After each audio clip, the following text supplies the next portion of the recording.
Kalau dulu saya nggak mendengarkan absen, mungkin saya nggak bisa menyerap dosen menyampaikan gitu. Al-Azhar sama Cambridge kan. Itu juga jarang lah ditemui. Kalau nggak ada ya paling. Al-Azhar Cambridge cuma diterusin aja gitu.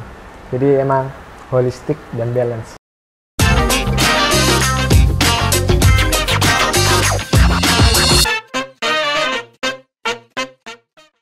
Assalamualaikum warahmatullahi wabarakatuh. Selamat datang kembali di Tursina Inspiring Podcast episode ketiga. Hari ini spesial, kita juga kedatangan alumni dari SMA Tursina.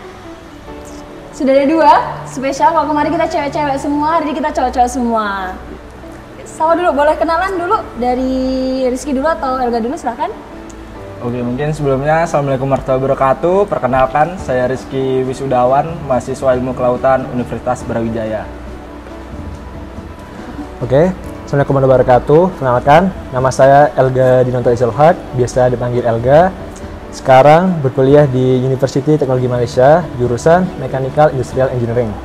Oke, nah ini panggilannya adalah Rizky dan Elga. Nah, jadi Rizky dan Elga adalah alumni angkatan pertama SMA Tursina IBS. Nah, banyak ya sudah. Berarti sekarang semester berapa? Semester 6. 6 ya? 6. Bentar lagi skripsi berarti? Insya Allah. Insya Allah. Agak pressure ya. Nah, ini sengaja memang hari ini kita datangkan kakak-kakak yang sudah lama kuliahnya ya, untuk berbagi bareng-bareng hari ini, share banyak pengalaman di kemarin kuliah udah ngapain aja, jurusan juga ini interesting sebenarnya karena satunya ilmu kelautan dan satunya mechanical engineering. Industrial engineering. Nah, ini dua sebenarnya kalau nggak salah dua jurusan yang sebenarnya akan ya dalam beberapa tahun ke depan. Oke. Kita mulai pertanyaan pertama. Saya mau klasik aja. Gitu. Kenapa sih milih jurusan itu? Oke. Coba. Mungkin Elga. Elga dulu boleh. Saya dulu. Ya. Saya milih Mechanical Industrial Engineering yang pertama karena industri itu mencakup banyak lah. Bisa kepermesinan, terus SDM-nya, supply chain dan lain-lain. Jadi dia tuh insya Allah lah lapangan kerjanya banyak gitu. Karena abang pelajari banyak hal gitu di dalam perindustrian. Terus yang kedua karena ayah saya juga di bidang industri, mungkin ya insya Allah bisa melanjutkan lah seterusnya perusahaan keluarga. Ada support keluarga juga ya sebenarnya ya, influence keluarga. Kalau Rizky? Oke, mungkin alasan saya kenapa milih di kelautan, secara umum kan kita tahu nih bahwasannya wilayah di dunia ini kebanyakan perairan, khususnya laut. Jadi saya tertarik aja di bidang kelautan itu gara-gara itu tadi, wilayah sebagian besar wilayah di bumi ini adalah lautan. Kamu ada tertarik gara-gara ini nggak? Kan ada yang bilang kalau manusia itu baru mengeksplor sekitar berapa persen dari laut. Apakah itu juga ini? Ya, itu juga menjadi alasan saya untuk mengeksplor lebih jauh lagi di lautan itu ada apa aja. Ini agak sedikit lebih deep ya. Mungkin kalau kelautan itu apa sih lingkup pembelajarannya ya? Gitu mungkin kan nggak banyak yang masih aware ke sana. Mungkin menurut yang saya tahu di kelautan itu ada 4 konsentrasi utama. Yang pertama yaitu ada eksplorasi, konservasi, kemudian bioteknologi sama oceanografi.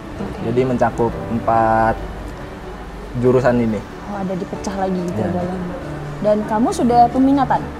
Untuk peminatan udah. Oh, udah ambil apa? Kebetulan mengambil eksplorasi. Eksplorasi.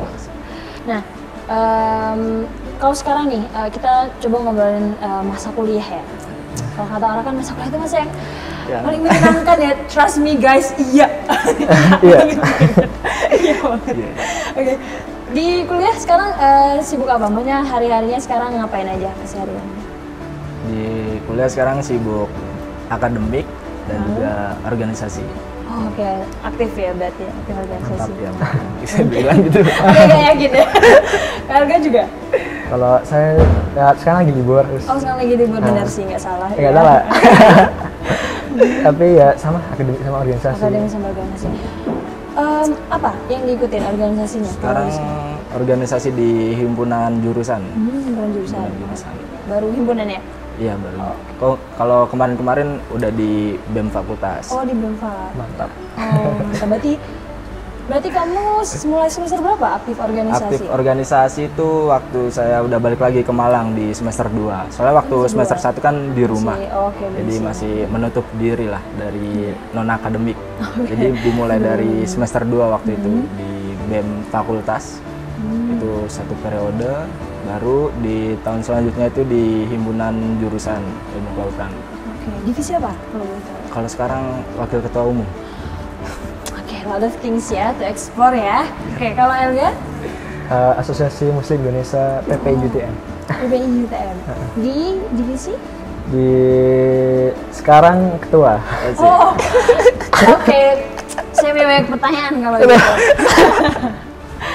Ini tidak mudah ya di organisasi itu saya percaya, tapi juga banyak excitementnya gitu. Kenapa akhirnya kalian berdua memutuskan untuk terjun di organisasi itu dan berani mengambil tanggung jawab di dua jabatan yang it's not easy guys gitu kan, a lot of things to do nih gitu. Nah, kenapa gitu? Ya mungkin kenapa saya memilih organisasi, soalnya saya orangnya nggak bisa kalau nggak ada kesibukan gitu. Oke. Kalau cuma akademik aja, itu saya justru nggak bisa gitu. Soalnya kalau cuma belajar di kelas aja itu, kalau dulu kata ustadz itu kurang ilmunya. Terus ada juga dulu ada yang bilang IPK kan cuma 4. Ya, kalau misal IPK itu 10, namanya pasti di luar. Nah, makanya itu saya nyari itu. Saya nyari nilai yang namanya itu di luar gitu. Terus ya berhubung saya juga suka organisasi sejak dulu waktu sekolah juga pun. Ya itu sebagai apa ya, mengisi kegiatan saya selain fokus di akademik gitu. Jadi, sorry dulu di SMA sempat TSA ya? TSA. Sebagai? Dulu 2017 Presiden TSA. Pak Pres. Oke. Jadi ternyata saya sekarang bersama dengan bapak-bapak ketua ya. Suddenly feel insecure ya guys gitu. Oke, menarik ya. Jadi saya setuju sih kalau memang IPK 4, 6-nya harus dicari di luar. Karena kayaknya tuh kalau cuma belajar mas sebenarnya kalau cuma belajar tuh apa ya? Ya kamu nggak harus kuliah sebenarnya bisa belajar. Nah kuliah ini justru di organisasinya itu ya yang harus dicari gitu. Oke. Kalau Elga, kenapa? Itu PPI Muslim Malaysia. Saya klubnya. Oh klubnya. Asosiasi Muslim Asosiasi Muslim Indonesia. Oke, itu kenapa kamu memutuskan berani? Pertama karena diusulkan kan. Oke, diusulkan. Terus ya Bismillah. Pada percaya juga kan, udah saya ambil gitu. Nah saya ngambil itu percaya karena pertama kuliah kan, kadang boring gitu. Jadi butuh kayak apa ya, kumpul bareng lah, kayak dalam hal kebaikan. Benar, ya setuju saya. Jadi biar apa ya, dalam perkumpulan Asosiasi Muslim Indonesia itu nggak sia-sia lah habis kuliah misalnya down gitu, nanti ada kajian, jadi biar rohani kita itu juga apa tercharge lah. Tercharging. Terus kedua ya cari apa ya, teman-teman banyak lah dari organisasi itu kan juga Muslim banyak juga teman-teman Indonesia di sana. Jadi kadang ya ngumpul di kayak masjid gitu, kajian-kajian. Ini menarik sebenarnya di jawaban kalian berdua. Saya menangkap bahwa kalian berusaha membentuk lingkungan kalian yang suportif. Ya kayak akhirnya kamu memilih untuk berorganisasi setelah BEM, HIMA, menurut saya itu capek ya. Maksudnya kayak sudah 1 periode aja itu sudah melelahkan, tapi kamu memutuskan untuk lanjutkan apa ya? Ada hal yang kamu rasa itu sangat bermanfaat gitu untuk kamu. Lingkungan ini nih oke gitu. Nah, kalau kamu melihat apa sih sebenarnya yang akhirnya kamu dapatkan itu dari lingkungan ini gitu? Elga ataupun Rizky? Monggo. Kalau pandangan saya di organisasi, ya mungkin kita ketahui kalau ikut organisasi biasanya kita ditanyakan kenapa kamu join organisasi gitu. Dan alasan-alasan umum seperti mencari relasi, untuk pengembangan diri dan yang lain-lain itu. Nah ya emang itu alasan yang ingin saya cari, mencari relasi untuk mengembangkan diri, khususnya soft skill. Soalnya kan soft skill itu cukup penting juga ya. Misalnya kita bicara di publik, kalau mahasiswa menyuarakan aspirasi seperti itu. Terus terus untuk relasi kan kita bukan hanya di jurusan kita sendiri, tapi bisa dari jurusan-jurusan lain, yang mana dari relasi itu biasanya saya mendapatkan inovasi sama informasi yang berhubungan di akademik saya gitu. Misal saya di kelautan, terus misal ada teman dari teknik, mungkin ada suatu pengembangan gitu dari teman-teman teknik yang berhubungan dari kelautan. Di situ kan kita juga bisa collab ya. Iya, collab seperti itu. Itu sih yang mungkin saya rasakan di organisasi dan kenapa saya tetap betah di organisasi. Oke, banyak insight baru ya gitu. Oke, menarik sih gitu. Ada yang lebih personal nggak gitu? Mungkin soalnya ada beberapa orang yang akhirnya dia merasa ketika di organisasi itu katakanlah misal dulu dia adalah orang yang benar-benar nggak tahu bagaimana manage waktu, benar-benar kayak buta harus ngobrol sama orang baru gimana gitu, dan akhirnya ketika dia di organisasi somehow it helps gitu untuk dapat itu semua. Kalau kamu sendiri ada nggak yang dulu kamu nggak kepikiran nih ini butuh gitu, nah ketika di organisasi ternyata ini nih yang aku cari gitu? Kalau dari saya itu dulu saya orangnya pendiam gitu. Oke. Terus dengan ikutnya organisasi ini banyak itu tadi teman-teman orang-orang banyak, jadi saya bisa ngobrol lah, sering-sering ngobrol. Dulu saya orangnya emang pendiam, nggak banyak ngomong. Cuma dengan organisasi ini saya ingin merubah itu biar komunikasi banyak ke orang. Oke, baik, menarik. Saya ada pertanyaan lagi tapi nanti Helga baru tahu aku. Agak nggak percaya seperti itu. Percaya. Oke, Helga apa yang akhirnya didapat gitu dari organisasi ini? Selain tadi mungkin ya. Ya, kurang lebih sama sih. Saya juga tipikalnya orangnya pendiam gitu.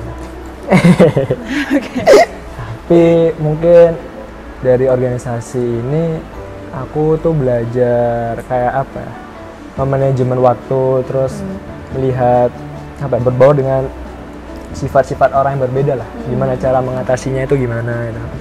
Misalnya ada tipikal orang yang ya selengean tuh gimana, yang kayak dia pendiam tapi padahal dia tuh pengen ngobrol gitu, kita harus gimana gitu. Terus apalagi ya, manajemen waktu juga tuh saat kita membagi lah, saat akademik gimana, organisasi itu waktunya kapan gitu. Mungkin itu aja. Oke, jadi ya lebih ke social skills-nya. Social skill. Next, kita ngobrolin masalah kehidupan di Tursina. Ini seharusnya agak nostalgic, membawa kebahagiaan ya. Semoga yang diingat adalah bahagianya. Nah, dulu penjurusannya apa? Kalau boleh tahu? Sciencepreneur. Sciencepreneur? Sama Sciencepreneur. Setahu saya kan banyak projectnya ya, Sciencepreneur itu ya? Oh ya. Lebih ke project base gitu kan, pembelajarannya gitu. Apa yang paling diingat dulu waktu belajar Sciencepreneur? Dulu saya kebagian project. Oh, beda nih projectnya? Beda. Saya beda. Oh beda, oh Beda ya? nice. Oke, satu-satu boleh. Mencet. Kalau saya dulu itu ada project, dulu kita dikasih project itu berkelompok sama Ustazah Rafa.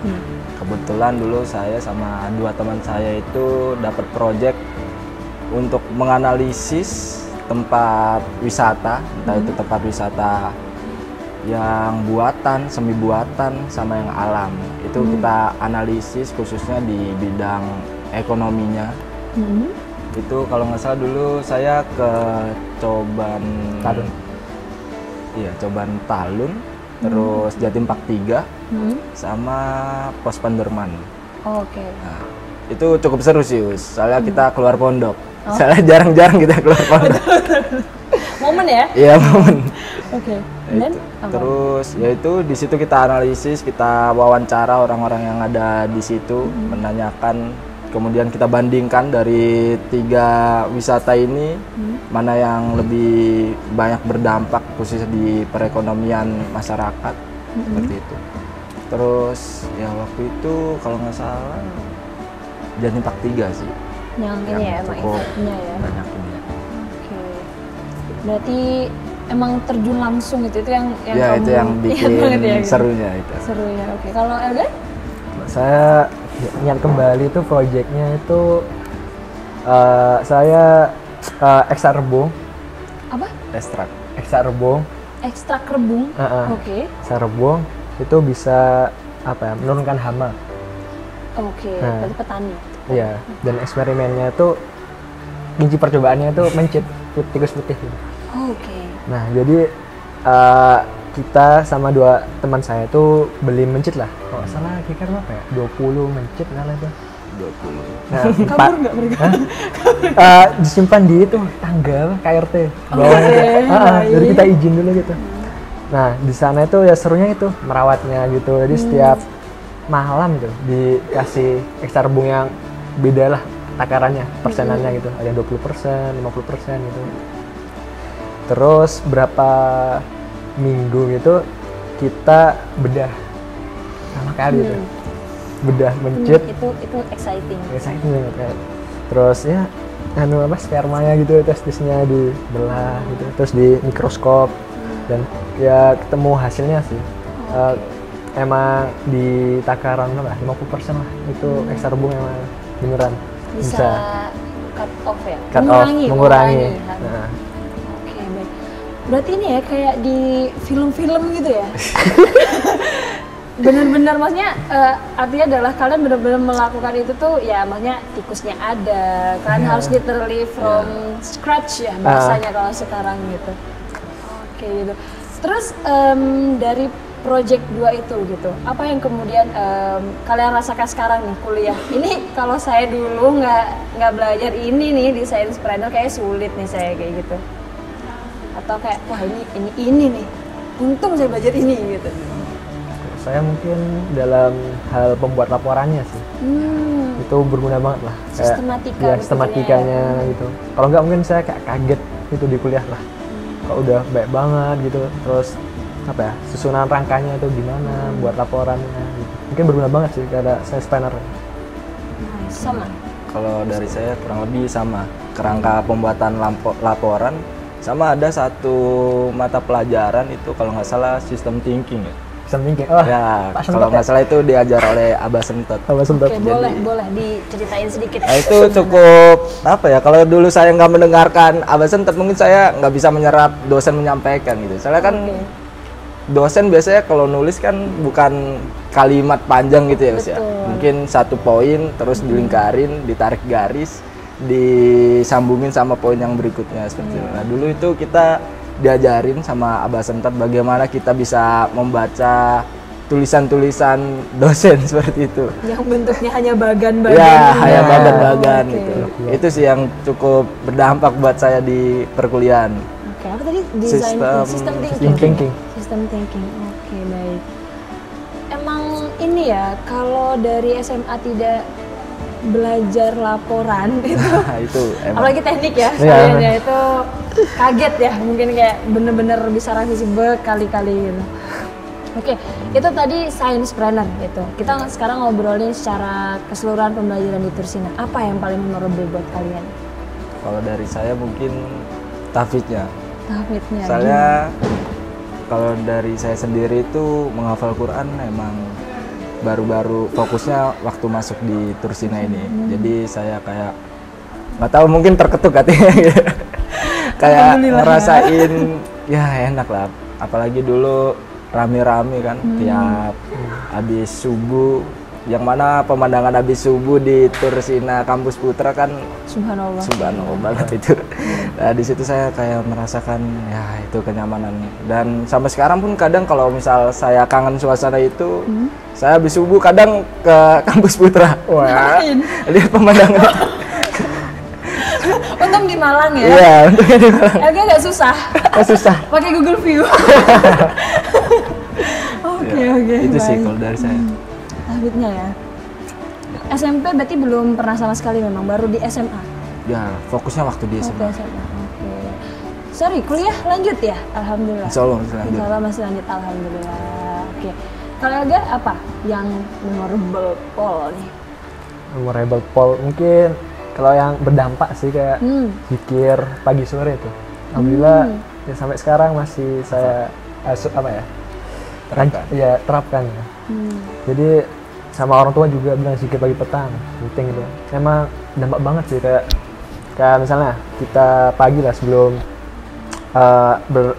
kuliah itu daripada tidur lagi kayak gitu. Nah diisi sama zikir pagi gitu. Nggak salah terusin itu nggak sih, udah ada aplikasi ya? Benar, sekarang sudah ada. Pakai itu. Silahkan minin. Benar. Sudah download? Ditunggu kalau belum, tidak apa-apa. Masih proses penyempurnaan.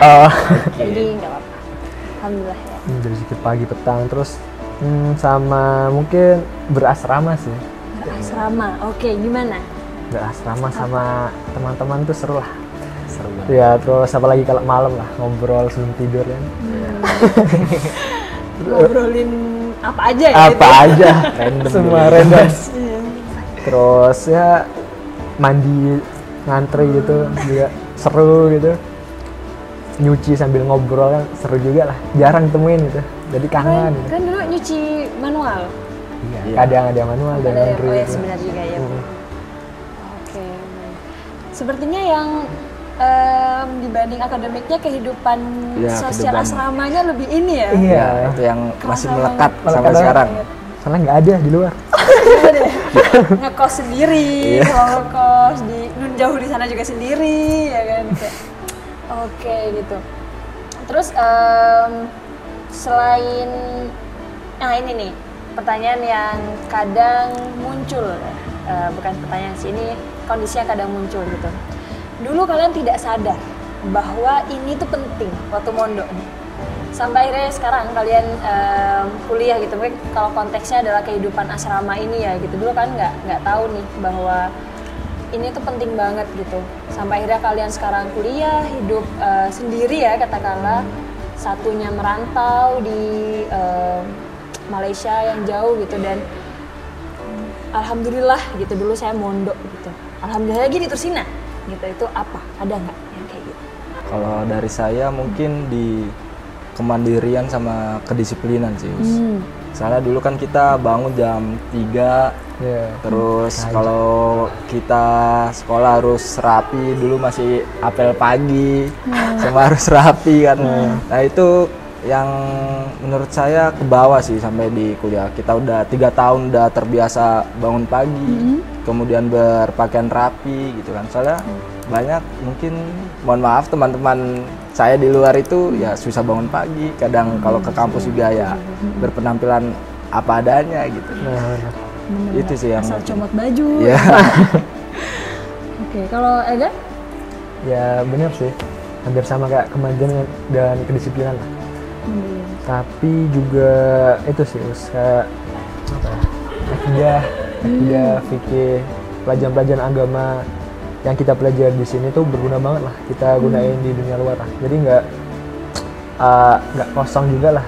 Dan juga biasanya kita kan santri kan, ditanya lah sama teman gitu.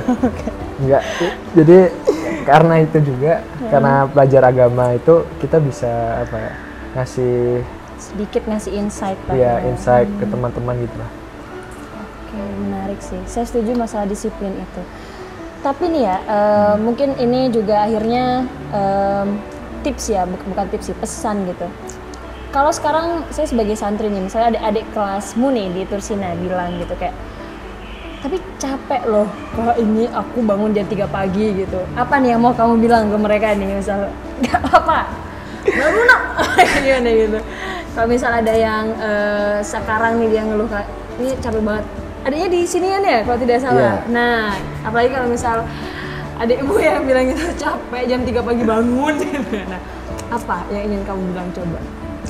Mungkin saya bilang sabar dan lanjutkan. Asik. Itu emang ya mungkin dulu waktu kita mondok pun banyak ustadz-ustadz, sekarang emang nggak kerasa. Nah, cuma nanti waktu udah keluar itu yang kalian rasakan. Dan ya emang benar omongan dari ustadz-ustadz seperti itu. Waktu kita di pondok emang kita kayak ngerasa ini ngapain harus bangun pagi, ngapain harus serba rapi gitu. Nah waktu saya keluar dari pondok baru itu emang kerasa. Jadi kalau yang masih banyak mengeluh, sabar dan lanjutkan saja lah. Sepakat.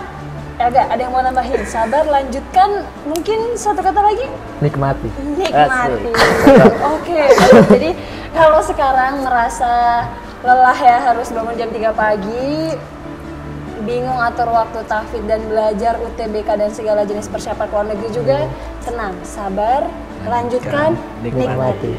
Insya Allah ketemu enaknya nanti ya. Oke, nah kita ada sesi pertanyaan, jadi kita kemarin sudah menghimpun beberapa pertanyaan dari Instagram. Nah ini bisa kita random pick ya. Gitu. Nanti satu pertanyaan bisa dijawab untuk 2 orang, nanti kita gantian. Oke, silakan. Rizky dulu. Bismillah dulu. Oke, silakan bisa dibuka. Waduh. Bacakan Mas Rizky. Oke, bisa dibacakan pertanyaannya. Pertanyaannya, apa keistimewaan mondok di Tursina? Oke. Aduh. Pas banget nih. Sekalian ajang, Bang Sutrima. Ya. Apa keistimewaan mondok di Tursina? Yang pertama pastinya dari covernya lah, udah kelihatan. Tursina, itu covernya. wow, mewah lah. Fasilitasnya Fasilitasnya bagus, mumpuni lah. Terus kedua dalam perihal apa ya, akademik lah. Kan ngambil apa, Al-Azhar sama Cambridge kan. Itu juga jarang lah ditemui. Kalau nggak ada ya paling Al-Azhar Cambridge, cuma di Tursina aja gitu. Jadi emang holistik dan balance. Oke. Kau merasakan holistik dan balance-nya? Apa? Ya, iya Us, alhamdulillah lah. Alhamdulillah. Turut senang saya. Kalau Rizky? Mungkin izin melanjutkan dari Elga, Ya, keistimewaannya itu kalau dari saya tadi yang udah disampaikan Elga, satu lagi kedekatan santri sama asatid. Benar. Contohnya ya seperti sekarang ini, kita ngobrol enak, cerita enak, bertukar pikiran pun juga enak gitu. Terus sama santri-santri yang lain itu kedekatan satu sama lainnya tuh kayak reket banget gitu. Nggak ada istilah kita apa senioritas gitu. Biasanya kalau di asrama kan kita sering dihantui kayak senioritas gitu-gitu. Tapi dulu waktu yang saya masih rasakan nggak ada seperti itu. Semua harmonis lah dari sama santri dan juga asatid. Dan kalian sebagai senior juga tidak merasa harus menjadi senior gitu ya? Hal buruk gitu. Melebur. Oke, baik. Last question nih dari Instagram. Itu sebenarnya banyak tapi karena kita keterbatasan waktu. Boleh saya terima? Pertanyaannya, yang dikangenin dari Tursina apanya ya? Yang dikangenin dari Oke. Wah, bagus ya pertanyaannya untuk menutup rangkaian podcast hari ini. Kalau dari saya view apa ya? Landscape view. Apa? Apa saya? View bangunan. Ya pokoknya suasana bangunannya gitu sama pemandangannya gitu. Soalnya dulu apalagi di Putra kan waktu 3 tahun itu kayak menikmatin banget gitu ngeliat kalau misal capek, kalau misal kangen rumah, kadang kita menyendiri dulu ngeliatin pemandangan. Nah kalau misal tiba-tiba kita dipanggil ke Tursina ya itu tadi kayak ya akhirnya ngerasain pemandangan itu tadi. Ya. Oke, kalau Elga? Jujurnya banyak sih Us. Banyak. 2 deh boleh, saya kasih kortingan. KRSP itu juga Us, terus juga ya bersamaan Us, apalagi di saat KLF itu. KLF. Nah, Ini ya, pakai kelas meeting. nah itu, kayak apa ya? Itu kekompakan angkatan di sana tuh kayak bersatu banget ya. Kayak puncaknya di sana itu. Jalan-jalan bareng, nyanyi bareng, terus ya lomba bareng, juara bareng itu kayak wah feelnya angkatan kita terbaik gitu.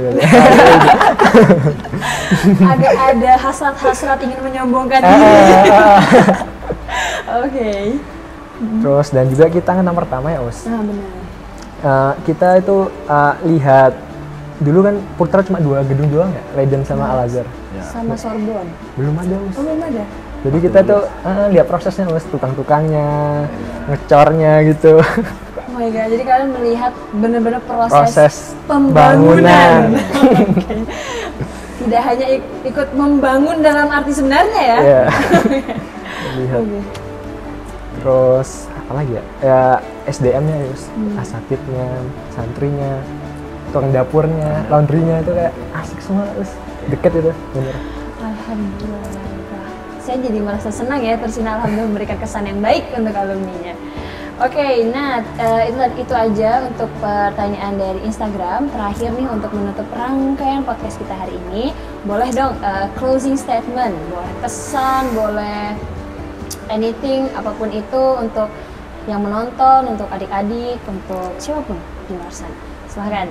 Ya mungkin dari saya berpesan ke teman-teman sekalian, kalau nggak salah Tursina mempunyai apa ya, kayak semboyan recording yang ada di bawah, religious, care, open-minded, and inspiring. Nah, dari poin tersebut saya mencoba untuk menerapkan itu, dan mungkin buat teman-teman semua bisa menerapkan itu karena itu cukup penting. Mungkin sekarang kita nggak tahu apa yang dapat diartikan, cuma nanti waktu di kehidupan nyata kita dapat memahami apa sih itu makna dari recording seperti itu. Mungkin dari saya itu aja. Oke, good. Aga? Kalau dari saya mungkin jadilah orang yang memberikan dampak baik buat sekitar. Minimal jika tidak memberikan dampak baik, jangan memberikan dampak buruk. Dan jadilah orang yang mewarnai, jangan yang diwarnai. Take action. Oke, very good. Sekali lagi terima kasih banyak Rizky dan Elga sudah meluangkan waktunya untuk lagi libur, jadi bisa hadir hari ini. Kalau boleh saya sum up sedikit, mungkin menuju perkuliahan ini kita banyak insecure dan khawatir ya. Tapi yang paling penting adalah fokus aja sama diri sendiri. Dan selama proses mondok ini sabar aja, kerjain aja, lanjutkan dan akhirnya bisa kita nikmati nanti hasilnya gimana. Oke, sekian tips kita hari ini, Tursina Inspiring Podcast episode kali ini. Sampai berjumpa di Tursina Inspiring Podcast episode berikutnya. Wassalamualaikum warahmatullahi wabarakatuh. Assalamualaikum.